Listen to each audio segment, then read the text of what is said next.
But I think these boys have a wonderful idea, Mr. Turner, Miss Riley said. She smiled at me. She had an impish, freckled face. I graduated from this high school, she said, and all I ever heard was football, football, football. Wouldn't it be wonderful if science was another way to get in this trophy case? That's just what I was saying, Miss Riley, Quentin blurted out. I am disciplining these boys at present, Miss Riley, Mr. Turner said, shooting Quentin a warning look. The bell rang and students started to stream into classrooms up and down the hall.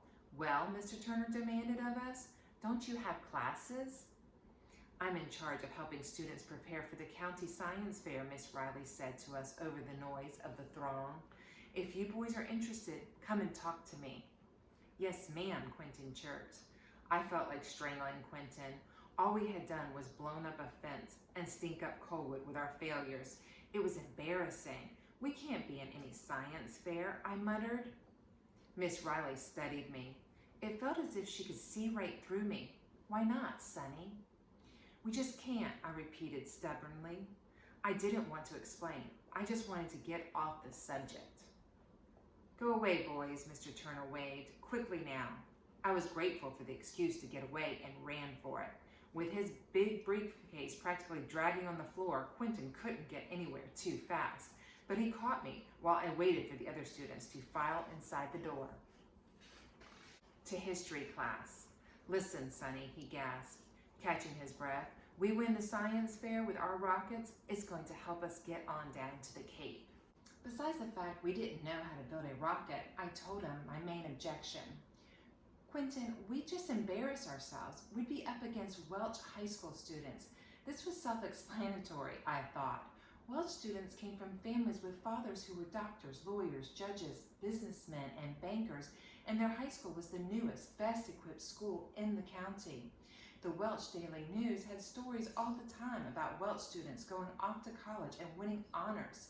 Although we routinely knocked the tar out of them in football, there was no way any Big Creek student was going to beat Welch students head-to-head in a science fair. You want it in the paper and everywhere else how we got stomped? How would that look to Dr. Von Braun?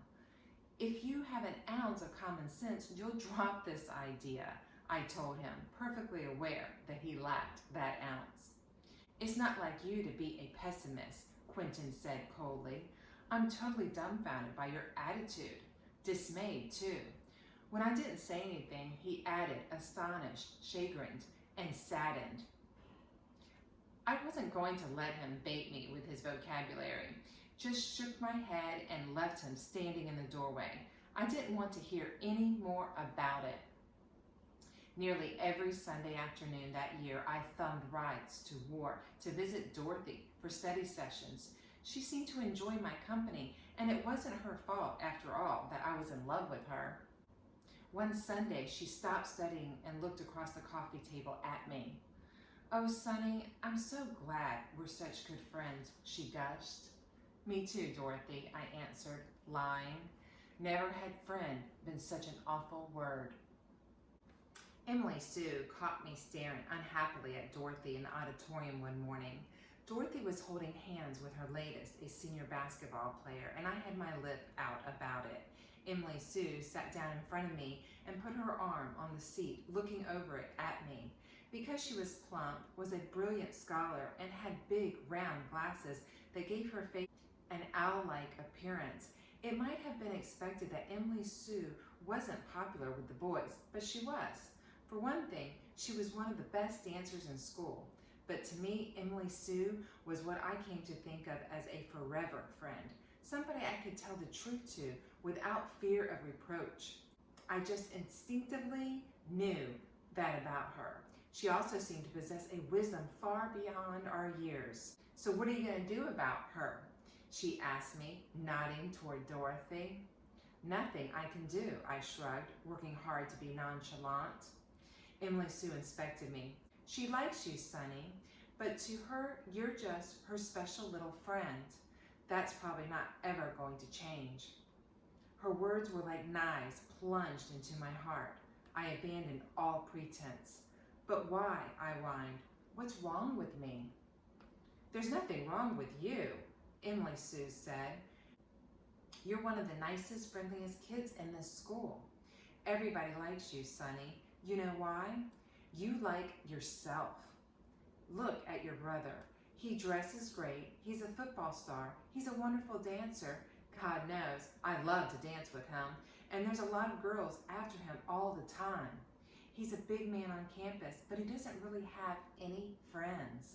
That's why I think he goes out with so many girls. He's trying to find someone who will like him for who he is, not because he's a big football star.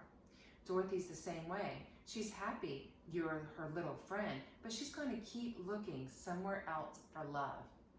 While Emily Sue was talking, I was sliding deeper into my seat. Jim and Dorothy alike? I wasn't buying that. And me forever just Dorothy's friend and nothing else? The thought of it plunged me into a melancholy as deep as the coal mine. The bell rang and I thanked Emily Sue for the nice things she said about me. Didn't argue with her about the rest and then made my getaway. I didn't want to, but all that day I thought about nothing else but what Emily Sue had said. I just couldn't believe it. There had to be a way to win Dorothy, some strategy, some ploy. It was like building a rocket. I could figure it out, if only I was smart enough.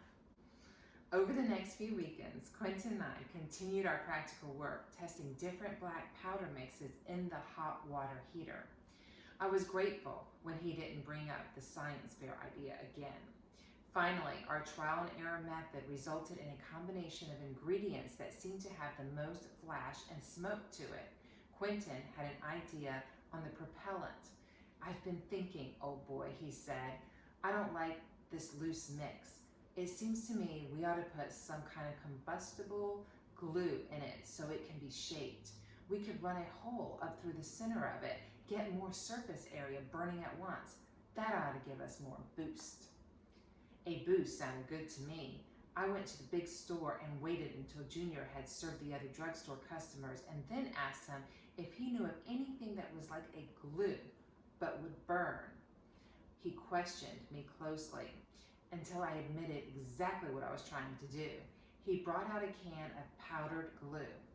To this day, I still can't imagine why it was stocked at the big store, but there it was. This is the same stuff that's on the back of postage stamps. Mix a little of it in your powder and add water. Let it dry. I think it'll burn. That'll be 15 cents. Thanks, Junior, I said, counting out the change. I was almost out of script. I'd soon be cutting into my paltry stash of US dollars. I hear you plan on going to work down at Cape Canaveral, he said. I was in that part of Florida once, swam in the ocean, colored's only beach. It had never occurred to me that colored people needed their own beach. I guess it should have, considering in Colwood they had their own schools and their own church, but it hadn't. Did you like it, I asked? Junior looked uncomfortable. I liked it just fine, but I took my mother and she didn't hold with it at all. Said she couldn't wait to get back to the mountains. He pondered a bit. When she died, we buried her on the mountain behind Little Richard's church. Tell Reverend Richard I said hi, I said. I don't go to that colored church, he snapped. I go up on the mountain to pray. He frowned at me. Go on and build your rocket, but be careful. Here? I had upset Junior, but I didn't know how. I will, sir, I promised. Junior hurried over to attend to customers lining up at the counter. I'll tell Little you said hello, he relented, just as I went out the door. Once home, I got out measuring spoons, cups, a mixing bowl, and an egg beater from Mom's cupboard and carried them to the basement. I mixed up what Quentin and I had calculated to be our best black powder mix and then added the powdered glue to it along with a little water until I had a thick black paste. I wrote down everything that I had done in a notebook, body of knowledge. I poured the slurry in a dish and then set it underneath the water heater to dry. 2 days later, it had formed into a hard cake.